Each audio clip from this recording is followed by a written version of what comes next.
Sir ने भारतीय rail में क्या क्या सुधार हो सकते हैं उस पर शोध किया था और अब तक 8 शोधार्थी छात्र सर के अंडर में शोध कर चुके हैं और बहुत सी सर से बात करेंगे। सर अगर इजाज़त दें। और सर हिंदी इंग्लिश उर्दू के प्रकांड विद्वान हैं, बहुत ही बेहतर हिंदी और इंग्लिश में बोलते हैं जैसा कि आप लोगों ने सुना। सर मैं कुछ सवालों के साथ आपसे जुड़ना चाहता हूँ। आपको अलीगढ़ मुस्लिम विश्वविद्यालय ही नहीं बल्कि देश की बहुत सी यूनिवर्सिटीज़ के लोग आपको देख रहे हैं। सर मेरा पहला सवाल है, मनोविज्ञान का आम व्यक्ति के ऊपर क्या प्रभाव है? बहुत शुक्रिया, बहुत अच्छा सवाल है। जैसे कि साथी ने बोला, देखिए मनोविज्ञान की ज़रूरत अगर देखें तो इंसान की ज़िंदगी में पैदाइश से लेके और उसके आखिरी वक्त तक के लिए है।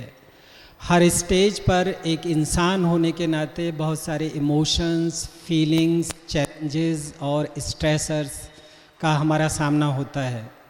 अगर इंसानियत को हमने बहुत पॉजिटिविटी के साथ लिया है तो ट्रस्ट मी ये सारे चैलेंजेस को, सारी परेशानियों को, सारे इम्तहानात को आप आसानी से पार कर सकते हैं और एक अच्छा पैकेज इंस्टीट्यूशन के लिए, संसार के लिए और देश के लिए डेवलप होता है, जो कि लॉन्ग रन में हमारी पहचान बनती है। थैंक यू सर आपने भारतीय रेल पर 2002 में शोध किया था। उस शोध के बाद 2014 के बाद भारतीय रेल में कितना परिवर्तन हुआ, कितना सुधार हुआ? सर चूँकि शोध वर्क आपका है और शोधार्थी आपको लगातार सुन रहे हैं, तो बेहतर परिणाम किस तरीके से सामने आ रहे हैं, थोड़ा सा सर बताएं। अगेन देखिए, बहुत अच्छा क्वेश्चन है और I was highly committed with the Indian Railways. आपने देखा होगा कि बार बार मैं जिक्र उसी का लाता हूँ, लेकिन कैरियर के लिए हमें आगे बढ़ना होता है, इसीलिए मैं भी आगे बढ़ा। और जहाँ तक ताल्लुक़ है कि रेलवेज़ में प्रोग्रेस का, it has been many fold higher.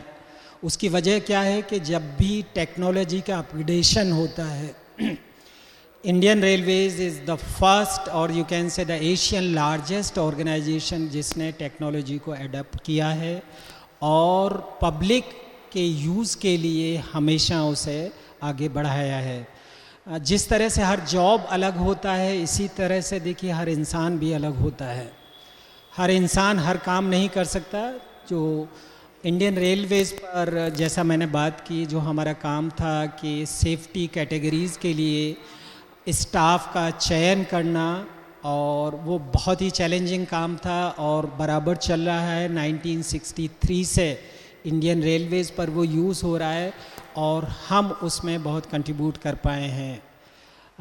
Human resources को लेके कि अच्छे रिसोर्सेज आपके पास होंगी तो आपकी कस्टमर सर्विस, आपकी ऑर्गेनाइजेशन प्रोडक्टिव होगी और एट लास्ट हमारा नेशन, हमारा देश प्रोग्रेस करेगा। मेरे हिसाब से वी हैव बीन सक्सेसफुल और we have been guided by the railway board and rail ministers, जो कि बहुत अच्छे लोग आए और बहुत अच्छा भविष्य है। मुझे उम्मीद है कि रेलवेज़ लोगों और यूज़र्स के एक्सपेक्टेशंस पर पूरा उतरेगा। प्रोफेसर शाह मोहम्मद साहब, अब एक प्रोजेक्ट और चल रहा है सर, एनसीआर में जो महिलाएं हैं वो शिक्षा के क्षेत्र में काम कर रही हों, फैक्ट्रीज़ में काम कर रही हों, प्राइवेट जॉब कर रही हों, वो अपने काम से सर किस हद तक संतुष्ट हैं? जो आपका शोध वर्क है, जो आपका कार्य चल रहा है, थोड़ा सा शोधार्थी छात्रों को बताएं। यकीनन उनके जीवन में ये चीज़ें बहुत कारगर साबित होंगी। आपने बहुत इंटरेस्टिंग, ये ICSSR ने एक प्रोजेक्ट मुझे दिया है जिस पर मैंने काम किया है। और जब सब अर्ब से वर्किंग वुमेन्स जाती हैं अपने वर्क प्लेस पर तो उनके लिए चैलेंजेस बहुत ज़्यादा होते हैं, स्पेशली मेट्रो। उनको ट्रैवल करना, उनका कंपटीशन, उनकी फैमिली को देखभाल करना, छोटे बच्चों की किस तरह से केयर करना, स्पाउस का ख्याल रखना और बॉस के एक्सपेक्टेशंस पर पूरा उतना, तो ये बहुत ही मैनी फोल्ड अचीवमेंट की ज़रूरत है। और इसमें शक नहीं है कि we respect, we salute to the womens. वो हर हालत में अपने एक्सपेक्टेशंस पर पूरी उतरी हैं और उन्होंने हर स्ट्रेस को मिनिमाइज़ करके वर्क प्लेस को बहुत प्रोडक्टिव बनाया है। बहुत सारे चैलेंजेस हैं, अगर उनको गिनाया जाए तो देखिए मुश्किल होगा, लेकिन इस डायरेक्शन में हमारे मेट्रोज़ के जो बॉसेस हैं या जो एडमिनिस्ट्रेटर्स हैं उनकी फ़िक्र है, वो कर रहे हैं। इसीलिए मेट्रो सिटीज़ में जो मेट्रोज़ को लाया गया उससे बहुत बड़ा फ़ायदा हुआ है। और बहुत सारे वर्क प्लेस पे उनके भी ट्रांसपोर्ट होते हैं, जिससे बहुत सारा देखिए जो क्राइम था, बहुत सारे इश्यूज़ थे वो कंट्रोल हो पाए हैं। और वर्किंग विमेंस के केस में जॉब सेटिस्फेक्शन का जो इशू है वो थोड़ा चैलेंजिंग है। एक विमेन होने के नाते इट इज़ वेरी डिफ़िकल्ट कि वो स्पाउस या फैमिली को सेटिस्फाई कर पाएँ और वर्क प्लेस पर बॉस को सेटिस्फाई कर पाएँ। लेकिन मेरी रिसर्च में ये आया, यू ट्रस्ट मी, कि they have been successful to satisfy different stakeholders. वो उनके लिए पॉसिबल है, शायद एज ए मेल हमारे लिए पॉसिबल नहीं हो पाता है, शायद हम ऐसे ही हैं। कार्यक्रम आयोजक समिति के जो छात्र हैं वो बराबर मुझे इशारा कर रहे हैं कि सर काफ़ी थक गए होंगे, उनको चाय पानी की व्यवस्था करानी है, लेकिन चूंकि आप ज्ञान के अथाह सागर हैं सर, मेरी भी लालसा और पिपासा बढ़ रही है सर जानकारी लेने के लिए। सर एक थोड़ा सा पर्सनल सवाल मैं पूछना चाहूँगा। सर 84 में 1984 में सर मेरा जन्म हुआ है और उस समय सर आपने एमएससी की थी। उसके बाद में सर 1997 में फिर आप आ गए शिक्षा के क्षेत्र में एमए करने। आखिर उन 13 वर्ष कहाँ रहे सर आप? बहुत इंटरेस्टिंग केस है। देखिए ये आंसर भी लंबा हो जाएगा, लेकिन एक मैसेज ज़रूर जाता है। 84 में एमएससी करने के बाद I join different institutions in the government. I worked at ICMR, I worked at Unani medicines and in 91 I joined Indian Railways. तो इंडियन रेलवेज़ में मैंने ऑफिसर की हैसियत से ज्वाइन किया था और स्टैटिस्टिकल ऑफिसर की पोस्ट थी on the basis of MSc statistics. After 5 years I was feeling uneasiness, क्योंकि 5 साल तक आप एक ही पोजीशन पे हैं और फ्यूचर में आपको प्रमोशनल अपॉर्चुनिटी कुछ नहीं मिलने वाली है। As a human being we need to upgrade, हमें प्रमोशंस चाहिए, अपग्रेडेशन होना चाहिए, लेकिन उस पोस्ट पर कोई पोजीशन नहीं थी। मेरी जो ऑर्गेनाइजेशन थी वो साइकोलॉजिस्ट की थी। I was working at RDSO. It is the only R&D organization of the Indian Railways. सारी रिसर्च का काम लखनऊ में होता है RDSO के नाम से। वहाँ डिफरेंट 37 विंग्स हैं, ज़्यादातर इंजीनियर्स किए हैं। वहीं पर हमारा साइको टेक्निकल डायरेक्टरेट के नाम से था। तो वहाँ पे ज़्यादातर जो मेरे कुलीग थे वो सभी साइकोलॉजिस्ट थे। उनके लिए सारे प्रमोशनल एवेन्यू थे जो कि मेरे लिए नहीं थे। लेकिन 5 साल काम करने के बाद my top bosses was of the opinion कि mister Khan, can it be possible to come to the psychology stream, यहाँ पे आपको प्रमोशनल एवेन्यूज़ आपको मिलते चले जाएंगे। Then they give me the permission to go for MA in psychology. Job में रहते हुए मैंने 97 में MA साइकोलॉजी किया। अलीगढ़ मुस्लिम यूनिवर्सिटी से इसलिए किया कि इनके ऑर्डिनेंस में प्रोविज़न है कि दोज डिड MA और MSc from Aligarh Muslim university in geography, statistics and mathematics, as an ex-student they can be allowed to go for MA in psychology. Her weekend पर मैं लखनऊ से आता था प्रैक्टिकल करने और लखनऊ वापस होता था। ये सब मैंने जॉब में रहते हुआ। उस वक्त मेरे 2 बच्चे भी थे, वाइफ थी, सारी जिम्मेदारियाँ थीं। Work place R&D organization 5 days a week था। 5 दिन वहाँ काम करता था, 2 दिन यहाँ काम करता था। जॉब में रहते हुए मैंने MA साइकोलॉजी किया। फिर जॉब में रहते ही मैंने PhD साइकोलॉजी किया। सर बड़ी मजे की बात तो ये सर, ट्रेन में जीवन निकाल दिया और उसी पे शोध कर डाला। ट्रेन में जीवन निकाल लिया। उसके बाद जब after doing the PhD then academics में इतना इंटरेस्ट आया कि I was working as a guest faculty and adjunct faculty at the Lucknow university IIM। और संडे को मेरे घर पर रिसर्च स्कॉलर्स आते थे डिफरेंट इंस्टीट्यूशन से, तो वो पैशन वहाँ से डेवलप हुआ। और 2002 में मैंने PhD किया। 2002 में the examiner was from IIM Ahmedabad, very interesting. And after viva he congratulated doctor Khan. जो एग्जामिनर होता है ना, वो ही पहले डॉक्टर कहता है। तो उन्होंने मुझे कहा doctor Khan congratulations. Then he suggested कि रेलवेज आपको इस काम का कुछ नहीं देगा, you leave it and join us. तो उन्होंने 2002 में मुझे एसोसिएट प्रोफेसर दिया, लेकिन he asked me to go to the Jeddah to develop their research centre. Jeddah मैं नहीं जा पाया, मेरे बच्चे छोटे थे वगैरह वगैरह, मेरे अपने पर्सनल लिमिटेशन थे। तो 2002 में जो एसोसिएट प्रोफेसर मुझे मिल रहा था अलीगढ़ मुस्लिम यूनिवर्सिटी में, वही मुझे 2015 में मिला। यानी 13 साल मैंने उस एगोनी को किस कदर देखिए बर्दाश्त किया होगा कि मैं शायद एक अच्छा टीचर हो सकता हूँ या मुझे अच्छा लगता है नॉलेज ट्रांसफ़र करना।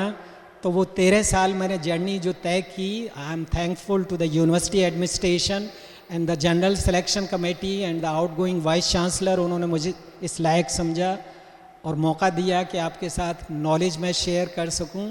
मेरा ईमान और कमिटमेंट यही है कि जितना नॉलेज मुझे आती है कि मैं ट्रांसफ़र कर दूं। सर सैयद अहमद खां की दरसगाह में खड़े हैं।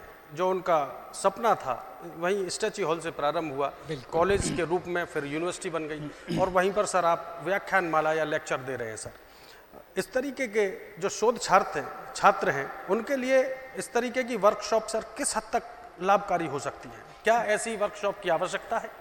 भविष्य में क्या ये बेहतर परिणाम दे सकती है या वर्चुअल के माध्यम से ही काम चल सकता है? नहीं, definitely there is need to go for such type of workshops. इनकी बहुत ज़रूरत है। उसकी वजह यह है कि इंटरडिसिप्लिनरी जो सब्जेक्ट्स या पार्टिसिपेंट्स या रिसर्च स्कॉलर्स होते हैं, उस तरह की नॉलेज इसी तरह के प्लेटफॉर्म से शेयर की जा सकती है। वो वर्चुअल इन्वायरमेंट में it is very difficult, reason being that कि बहुत सारे जो इमोशंस हम शेयर करते हैं, टीचर और स्टूडेंट का जो बॉन्ड बनता है, हालांकि सैकड़ों मैंने ऑनलाइन टीचिंग व्याख्यान दिए हैं कोरोना के दौरान, लेकिन जो सेटिस्फैक्शन, जो बॉन्ड और जो कमिटमेंट ऑफलाइन में मिलता है, it is short of in online mode. तो इस तरह के व्याख्यान की बहुत ज़रूरत है, इस तरह के प्रोग्राम्स की बहुत ज़रूरत है। और सर सैयद साहब का जो आपने नाम लिया, देखिए उनका मिशन ही यही था कि नॉलेज हासिल करने के लिए अगर आपको 7 समंदर पार जाना पड़े तो चले जाइए।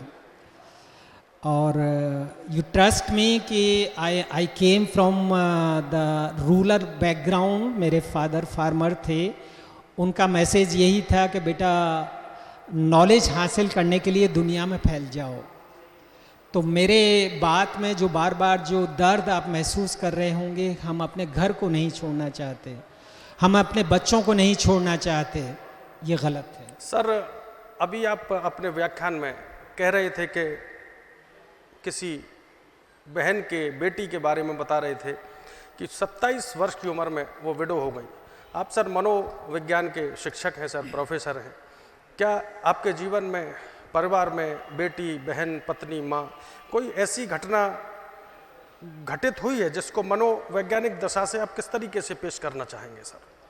मैंने बिल्कुल कहा, जैसे अपनी बात में देखिए मैं शायद इस तरह से अपने पर्सनल केसेस को जो शेयर करता हूँ, कुछ एक वर्कशॉप में इस तरह का लेबल मुझ पे लगा कि मैं इमोशनली अनस्टेबल हूँ। You have all rights to make an inference about individual. आप कुछ भी लेबल लगा सकते हैं, लेकिन the person who is sharing the personal cases, वो अंदर से कितना सच्चा और पक्का होगा, आप ये खुद फैसला लें।